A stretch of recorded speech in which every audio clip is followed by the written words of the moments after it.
आज की लाइफ में गुरुजी एक सवाल बड़ा कॉमनली पूछा जाता है कि लोग जो हैं चाहे जिस भी फील्ड में हो, जिस भी पोजीशन पर हो, उनका ईगो आड़े आ जाता है।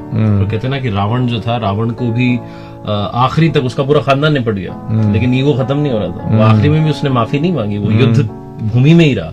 तो अहंकार कई बार इतना बड़ा होता है कि आपको जब सर्व विनाश दिख रहा होता है फिर भी आप बढ़ रहे होते हैं। How to handle this ego problem? क्योंकि काफी लोग ये पूछ रहे हैं कि हम माफी तो मांगना चाहते हैं, हम रिश्ते तो सुधारना चाहते हैं, बट वो बीच में आ जाता है। जी जी जी, आपने रावण की बात बताई तो मुझे अच्छी बात याद आई है कि जब राम रावण को मार के लौट के आए तो माँ कौशल्या ने राम से कहा, बेटा तुम रावण को मारकर आ गए। तो राम ने कहा, रावण को मैंने नहीं मारा। तो कौशल्या ने कहा, किसने मारा? तो फिर कहा, रावण को मैंने मारा। तो कौशल्या ने कहा, अभी तो कहा रावण को मैंने नहीं मारा, और फिर कहता है रावण को मैंने मारा। बिल्कुल, रावण को मैंने नहीं मारा, रावण को मैंने मारा।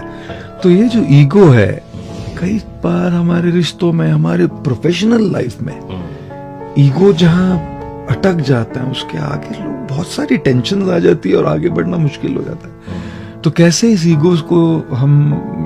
ईगो से डील करें? तो सबसे पहले मुझे लगता है कि ईगो के लिए एक है सबसर्वियंस। सबसर्वियंस का मतलब होता है कि किसी के सामने कहीं तो झुके।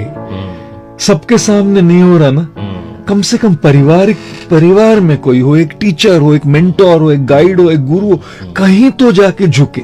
सबके सामने नहीं हो रहा है, एक जगह झुकना शुरू करेंगे, क्योंकि उससे हमारे माइंड को, हमारे सिस्टम को एक रिकंडीशन होगा। वो जो कंडीशनिंग हो गई है नहीं झुकने की, वो धीरे धीरे उल्टा होगा, वो अनवाइंड होगा वो कंडीशनिंग। दूसरा चीज मुझे लगता है कि हमें ईगो से डील करने के लिए हमें स्पिरिचुअल पाथ भी बहुत जरूरी होता है। क्योंकि जैसे मैं कई बार कहता हूं कि एक्सटर्नल फिटनेस तो ठीक है, उसके लिए हम एक जिम में चले जाएंगे, लेकिन इंटरनल फिटनेस के लिए कौन सी जिम है? सो इंटरनल ईगो तो इंटरनल प्रॉब्लम है। तो इसके लिए हमें एक स्पिरिचुअल पाथ की भी जरूरत होती है, चाहे वो मेडिटेशन हो, चाहे वो प्रार्थना हो, जो भी हो, एक स्पिरिचुअल कुछ तो एक प्रोसेस, एक प्रैक्टिस हो जिससे ईगो पर हम काम करने लगे। तीसरी चीज मुझे ये भी लगती है कि कई बार कैसा है ना कि जब तक हम अपने लाइफ में कुछ एक्सपीरियंस नहीं करते, बदलते नहीं।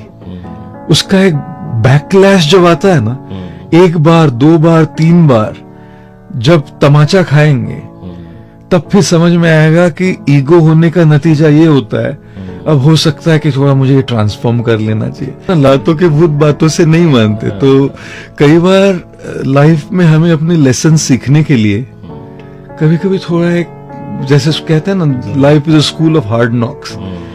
कभी कभी खुद के अनुभव से आदमी सीखता है।